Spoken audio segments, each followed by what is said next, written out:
নম- অনেক আন্তরিক শুভেচ্ছা ও ভালোবাসা বন্ধু। তোমরা কেমন আছো?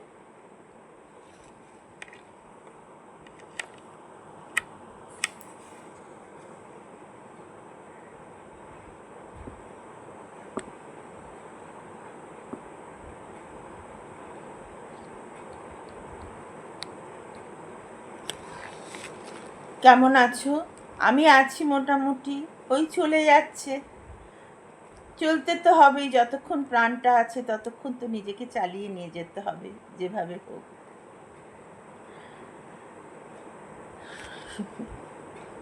তোমাদের নববর্ষের কার কি প্ল্যান আমায় কমেন্ট করে জানিও। কে কীরকম বাজার করলে তাও আমাকে কমেন্ট করে জানিও। নববর্ষ অবশ্য মলমলের ওপর ছাপা শাড়িগুলো আজকাল খুব ভালো উঠেছে। মলমল পাতলা তাঁত, ওগুলো পরলে ভীষণ গরমে খুব আরাম লাগে। তবু দেখছি এবারের গরমটা ঠাকুরের দয়া একটু কম আছে, জানি না এরপরে কী হবে। অন্যবার যা গরম পড়ে, বাপরে, সেই বীভৎস গরমটার কথা ভাবলেই আমার ভয় করে। ঠিক আছে, আজকে একটা গল্প পড়ছি, ছোট গল্প। আমি ছোট গল্পই পড়ি। ভোরের স্বপ্ন। ভোরের আবঝা আলোয় ঘুম ভাঙা চোখে তাকালাম জানলায়। দেখলাম পূবের আকাশ একটু একটু করে লাল হচ্ছে, এক্ষুনি সূর্য উঠবে। তারই নিশানা জানলার বাইরে দেখলাম। ঘাসগুলো তখনও ভিজে আছে, হয়তো বৃষ্টি এসেছিল রাতে। তাই আজ ভেজা ভেজা মেঘেদের সরিয়ে সূর্য উঠতে দেরি হচ্ছে। তাকাতে তাকাতে মনে হলো মেঘের মতন আমার স্বপ্নগুলো অনেক দিন ভিজে গেছে। পা রাখলাম ঘরের বাইরে আজকের চৌকাঠে। চতুর্দিক থেকে নানান রকম কাজের ভিড় আমায় চেপে ধরল। ছুটে গেলাম রান্নাঘরে চায়ের জল বসাতে, এক্ষুনি সবাই উঠবে। ভোরের রাগিনী তানপুরার গায়ে মুচ্ছা দিয়ে হালকা হেসে হাওয়ায় মিলিয়ে গেল। আমি হঠাৎ গেলাম তানপুরাটার গায়ে হাত বুলোতে। দেখলাম আমার ছিঁড়ে যাওয়া স্বপ্নের মতন তারগুলো এক এক করে ছিঁড়ে পড়ে আছে। পাশের বাড়ি থেকে ভেসে আসছে মিষ্টি ভৈরবী রাগ। আমার আনমনা মন কল্পনায় চলে গেল বহুদিন আগের এক সকালবেলায়। মা এসে যেন ডেকে বলছেন, কিরে, উঠবি না? দেখ, আদা দিয়ে চা করে দিয়েছি, চাটা খেয়ে একটু রেয়াজে বস। সকালের রাগ ভৈরবী, অজান্তে বহুদিনের আগে শেখা ভৈরবী তান যেন গলায় গুনগুন করে উঠল। চমক ভাগলো এক কঠিন গলায়। কি গো, আজকে কি ভাবছো সকাল থেকে? আজ হঠাৎ গানে মজলে কেন? বাড়ির সবাই যে চায়ের জন্য বসে আছে। আমি হেসে বললাম, ভুল করে ফেলেছি গো, চা হয়ে গেছে। এমনি করে জীবনের প্রতিদিনের সকালবেলায় পা রাখি প্রতিদিনের ঘেরা টোপে আবদ্ধ চৌকাঠে। একদিন হঠাৎ খুব অসুস্থ হয়ে পড়ে জ্ঞান হারালাম। কতক্ষণ যে অজ্ঞান ছিলাম জানি না। চোখ খুলে দেখলাম উদ্বিগ্ন হয়ে মুখের দিকে তাকিয়ে আছে আমার পতিদেবতা। পাশের ডাক্তার বলে গেলেন কঠিন অসুখ বাঁধিয়েছেন, এখন শুধু বিশ্রাম। বিশ্রাম শব্দটা ভুলেই গেছিলাম। আজ মনে হলো, সত্যি কটা দিন অন্তত আমাকে এই ঘরের চৌকাঠটা পার হতে হবে না। তার ছেঁড়া তানপুরাটাই ভৈরবীর সুর ভাজব, আমার সেই মরে যাওয়া কল্পজগতী। এই দিনটা হয়তো ফিরে আসবে বহুদিনের আগে দেখা সেই ভোরের স্বপ্নটা। ছোট্ট একটা গল্প।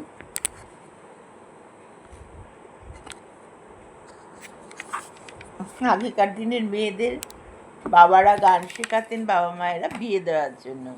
কিন্তু বিয়ের সময় সবাই জিজ্ঞেস করতো কিন্তু দেখতে এসে গান জানে তো, যেন আমি ভাবলাম বাবা কত গান করার সুযোগ পাবো, কোথায় কি কোনো সুযোগ কোথাও নেই।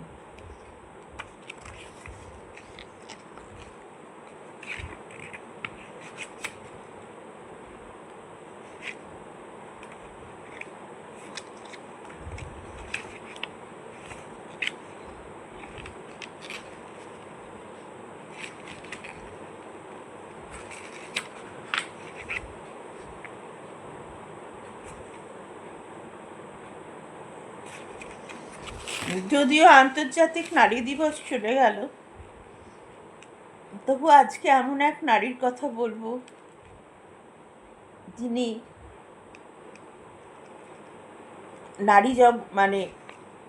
নারীদের এগিয়ে নিয়ে যাওয়ার একজন প্রথম আলোর দিশারি ছিলেন, পথের দিশারি ছিলেন, কাদম্বরী গঙ্গোপাধ্যায়। গঙ্গোপাধ্যায় বাড়ির কর্তা হাতের খবরের কাগজটা টেবিলের ওপর ছুঁড়ে দিয়ে তার স্ত্রীকে ডেকে বললেন, মেজবউকে একবার ডেকে দাও তো। এক গলা ঘোমটা দিয়ে ভাসুর ঠাকুরের সামনে এসে দাঁড়ালেন কাদম্বিনী। ডেকেছেন দাদা? ভাসুরের কণ্ঠে যেন মেঘ ডাকলো। টেবিলের ওপর পড়ে থাকা বঙ্গবাসী পত্রিকাটি দেখিয়ে বললেন, পড়ে দেখো, তোমার জন্য তোমার স্বামী, আমাদের পরিবারের সম্মান আজ কোথায় নেমেছে। নিজের জেদটাকেই চিরকাল বড় করে দেখলে, আর দ্বারকাও তোমার তালে তালে তাল দিয়ে গেল। ছি ছি, খবরের কাগজে দেখো, লজ্জায় মাথা কাটা যাচ্ছে। কৌতূহলের সঙ্গে পত্রিকাটি তুলে নিলেন কাদম্বিনী দেবী। প্রথম পাতাতেই চোখ আটকে গেল, কান মাথা ঝিমঝিম করতে লাগলো। কি নির্লজ্জ, কি কুৎসিত কার্টুন! দ্বারকানাথ রূপী একটি ভেড়া, তাকে দড়ি দিয়ে বেঁধে ঘোরাচ্ছেন কাদম্বিনী। তার পাশে বসিয়ে বসিয়ে প্রকাশ করা হয়েছে কাদম্বিনী, তার পাশে রসিয়ে রসিয়ে প্রকাশ করা হয়েছে তার খবর। রাত বিরেতে কলে যাওয়ার জন্য তুলনা করা হয়েছে বারবনিতার সঙ্গে। ফিস দিলেই শহরে মিলবে যুবতী ডাক্তারের সেবা। কি নির্লজ্জ ইঙ্গিত! রাগে অভিমানে চোখে জল এলো তার। একটা মেয়ে স্বাধীনভাবে বাঁচবে, ঘর সংসার সামলে পড়াশোনা করবে, তাতে সমাজের এত জ্বালা কিসের? তার স্বামী এতে সমর্থন দিয়েছেন বলে এত কুরুচিকর আক্রমণ। আর বাইরে কাকে বলবেন? তার ভাসুর, তার শ্বশুর বাড়ির সকলেই তো এমনটা ভাবেন। তবে স্বামী পেয়েছেন ভাগ্য করে। নারীর উন্নতির ফাঁকা বলি না, মন থেকে বিশ্বাস করেন নারীদের শিক্ষা, নারীদের স্বাবলম্বী হওয়ার প্রয়োজনীয়তা। নিজের স্ত্রীর পাশে সর্বান্তকরণে দাঁড়িয়েছেন সব সময়। দোষ কি কাদম্বিনী? 1883 খ্রিস্টাব্দে কলিকাতা বিশ্ববিদ্যালয় থেকে প্রথম মহিলা স্নাতকের ডিগ্রি লাভ করে তিনি চেয়েছিলেন ডাক্তারি পড়তে। বাধা এসেছিল পদে পদে। প্রথমে সমাজ, প্রতিবেশী, আত্মীয় সকলে চমকে উঠেছিল। সে কি, মেয়ে পড়বে ডাক্তার? সব ছেলেদের মাঝে একা, শরীর নিয়ে শিক্ষা, ইজ্জত থাকবে সেখানে, সমাজ কি বলবে?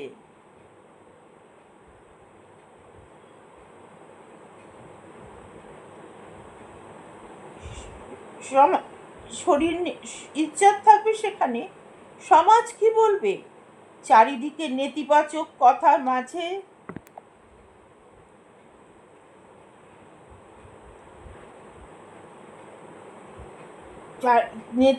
কথার মাঝে সায় দিলেন বাবা, তুই ডাক্তারি পড়, সমাজের ফালতু কথায় কান দিস না। মহিলা ডাক্তার খুব দরকার এই পোড়া দেশে। এরা ধর্ম ধরে বসে থাকে, বাড়ির মেয়েদের পুরুষ ডাক্তার দেখাবেও না, আবার মেয়েদের ডাক্তার হতে দেবেও না। মাঝখান থেকে মরবে ঘরের মেয়েগুলো।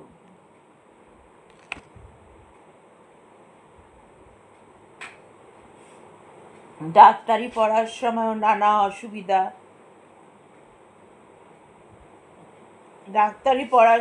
নানা অসুবিধা, ছাত্রদের থেকে ছাত্রদের থেকে তার প্রতি আগ্রহ যেমন ছিল,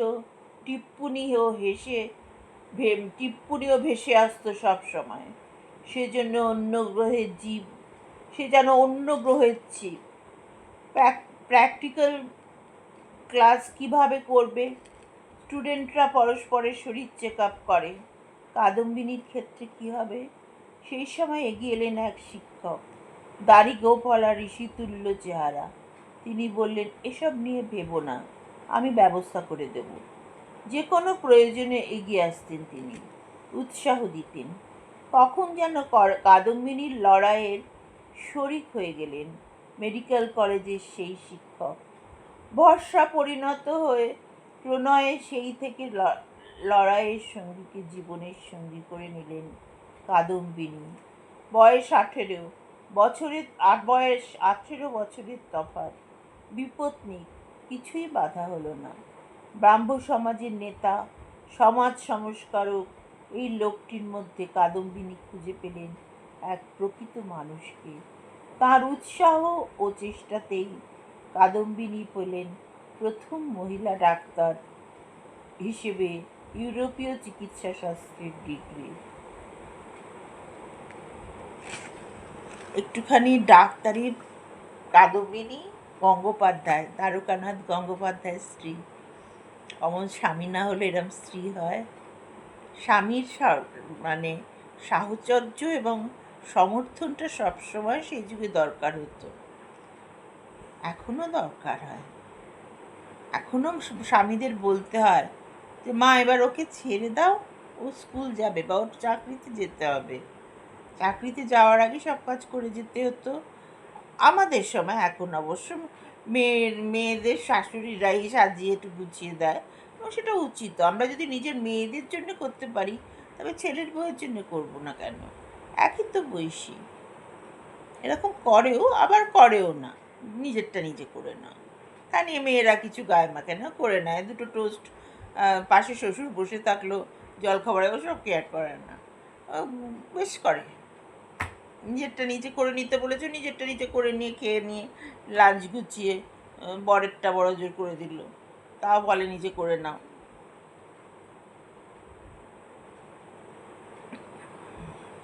ভালো করে, নিজেরটা নিজে করে নেওয়াটাই ভালো। এই শিক্ষাটা ছেলেদের যদি মায়েরা প্রথম থেকে দিতেন, তাহলে সে আজকের মেয়েদের, আমাদের সময় যে মেয়েরা যে সমস্ত কাজ করে আমাদের কাজে বেরোতে হতো, আমার বন্ধুদের দেখেছি, সেটা হতো না। মেয়ে মানে সে তো ঘরে রান্না করবে, তার আবার অত মেয়েদের কাজ শিখতে হবে, ছেলেদের কিসের কাজ? মেয়েদের তো আর চাকরি করতে যেতে হবে না। এমনকি আমার বাবাও বলতেন যে রান্নাটা তো শিখে যাবে, ও শিখে যাবে, কিন্তু পড়াশোনাটা শিখতে হবে, কিন্তু চাকরি করা চলবে না। ব্যাংকে গিয়ে চাকরি একমাত্র স্কুল টিচার পেলে, টিচারই পেলে বা কলেজ পেলে তবে চাকরি করবে। আচ্ছা, আজকে রাখি, অনেক কথা বলে ফেললাম।